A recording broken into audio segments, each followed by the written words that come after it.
тамағыңыз қызарып, балаңыз жөтелі қоймай, аптекадағы дәрілерді алып, дәрі-дәрмек көмектеспей жүрген болса, менің келесі видеомдағы емдік қасиетті көріп, сіздер де пайдаланып көріңіздер. Өте пайдасы жақсы.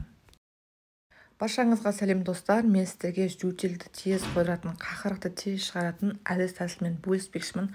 Мен бұл әдісті интернет желісінен байқап қалдым. Менің қызым осыдан 1-2 күн бұрын қатты жөтеліп, біздің ауылымызда боран болып, не аптекаға, не больницаға бара алмай, үйде дәл осы әдіс-тәсіл жасап көрдім. Құдайдың құдіреті, бірден таға қалды жөтелі. Міндетті түрде жасап көріңіздер. Ол үшін біздерге қарапайым үйдегі пияз керек болады. Бір үлкен пиязды алып, ұсақтап турап, осылай таза банкімізге саламыз.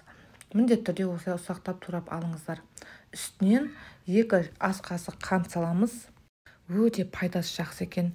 Біздер аптекаға барып, антибиотик, балдарға беретін көп қымбат бағалы дәрілер алғанша дәл осы әдіс-тәсіл жасап көріңіздер міндетті түрде. Осылай қасықтап, 2 қасық салғаннан кейін қантты міндетті түрде 1-2 сағат қалдырыңыздар. Сол кезде өзінің сөлі шығып, жылы күйінде балдарыңызға күніге 2 мезгіл бересіздер. Үлкен ересек адамдарға 4 мезгіл берсеңіздер де болады.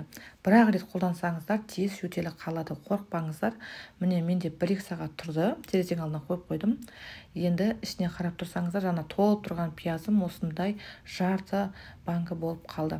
Қазір мен сіздерге осы емдік қасиетіміздің ішіндегі сөлін шығарып көрсетемін. Міне мендегі жаңағы ас қасық. Енді мен қазір қызыма бермекшімін. Сіздер де дәл осы жасап көріңіздер. Ешқандай да қорықпаңыздар. Міндетті түрде жасап көріңіздер. Кәдімгідей қақырын шығарып, жөтелін жоқ қылып жіберді. Міндетті түрде жасап көріңіздер. Міне ешқандай да ішіне сойған жоқпын. Тек жаңағы қант пен пияздың сөлі шықты. Міне дәл осылай сіздер жасап көріңіздер. Өте пайдасы жақсы екен. Міндетті түрде жасап көріңіздер. Тек қана пиязбен, қантпен ғана. Менің арнама тіркеліп, қолдап жіберсеңіздер, келесі видеомда кездескенше сау болыңыздар.